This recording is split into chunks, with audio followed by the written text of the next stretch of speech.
ಪ್ರಧಾನಿ ನರೇಂದ್ರ ಮೋದಿ ಇಂದು ಒಡಿಶಾದ ಭುವನೇಶ್ವರ್ಗೆ ಭೇಟಿ ನೀಡಿ ಪಿಎಂ ಆವಾಸ್ ಯೋಜನೆಯ ಫಲಾನುಭವಿಗಳೊಂದಿಗೆ ಸಂವಾದ ನಡೆಸಿ ಯೋಜನೆಯ ಕುರಿತು ವಿಚಾರ ವಿನಿಮಯ ಮಾಡಿಕೊಂಡರು. ಇದಕ್ಕೂ ಮುನ್ನ ಫಲಾನುಭವಿಯೊಬ್ಬರ ಮನೆಗೆ ಭೇಟಿ ನೀಡಿದ ಪ್ರಧಾನಿ ಪೂಜೆ ಸಲ್ಲಿಸಿ ಫಲಾನುಭವಿಗಳು ಹಾಗೂ ಕುಟುಂಬ ಸದಸ್ಯರ ಯೋಗಕ್ಷೇಮ ವಿಚಾರಿಸಿದರು. ಪ್ರಧಾನಿ ಅವರ ಹುಟ್ಟುಹಬ್ಬದ ಅಂಗವಾಗಿ ಫಲಾನುಭವಿಗಳು ಸಿದ್ಧಪಡಿಸಿದ್ದ ಸಿಹಿ ಸೇವಿಸಿದರು. ಈ ಸಂದರ್ಭದಲ್ಲಿ ಒಡಿಶಾ ಮುಖ್ಯಮಂತ್ರಿ ಮೋಹನ್ ಚರಣ್ ಮಾಝಿ ಉಪಸ್ಥಿತರಿದ್ದರು.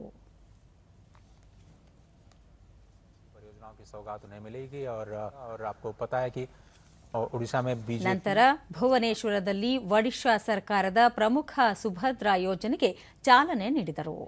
ಈ ಸಂದರ್ಭದಲ್ಲಿ ರಾಜ್ಯಪಾಲ ರಘುಬರ್ ದಾಸ್, ಮುಖ್ಯಮಂತ್ರಿ ಮೋಹನ್ ಚರಣ್ ಮಾಝಿ ಸೇರಿದಂತೆ ಕೇಂದ್ರದ ಹಲವಾರು ಸಚಿವರು ಉಪಸ್ಥಿತರಿದ್ದರು. ಇದೇ ವೇಳೆ ಪ್ರಧಾನಿ ಅವರು 3,800 ಕೋಟಿ ರೂಪಾಯಿಗೂ ಹೆಚ್ಚು ಮೌಲ್ಯದ ರೈಲ್ವೆ ಯೋಜನೆಗಳಿಗೆ ಶಂಕುಸ್ಥಾಪನೆ ನೆರವೇರಿಸಿದರು.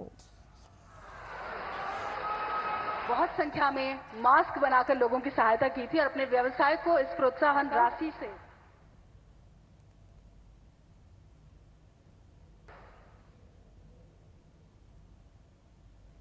नुआ घर पाई। अभिनंदन।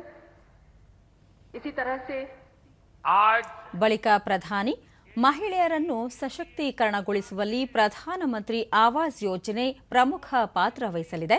ಗ್ರಾಮೀಣ ಭಾಗಗಳಲ್ಲಿ ಈ ಯೋಜನೆಯಡಿ ನಿರ್ಮಿಸುವ ಮನೆಗಳ ಹಕ್ಕುಪತ್ರಗಳನ್ನು ಮಹಿಳೆಯರ ಹೆಸರಿನಲ್ಲಿ ನೀಡಲಾಗುತ್ತಿದೆ ಎಂದರು.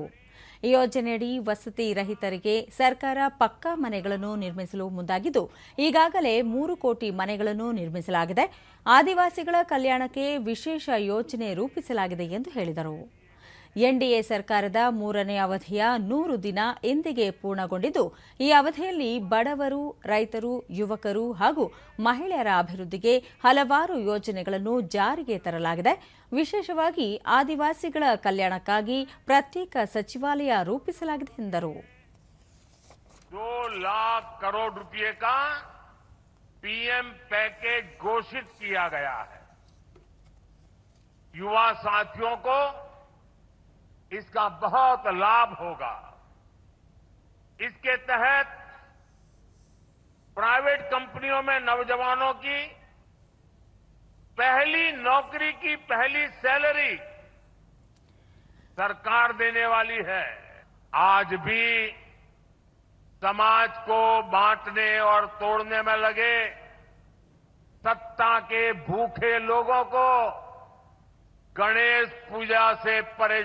ಗಣೇಶ ಉತ್ಸವ ಆಚರಣೆ ದೇಶದ ಸ್ವಾತಂತ್ರ್ಯ ಹೋರಾಟದ ಸಂದರ್ಭದಲ್ಲಿ ಪ್ರಮುಖ ಪಾತ್ರ ವಹಿಸಿದೆ.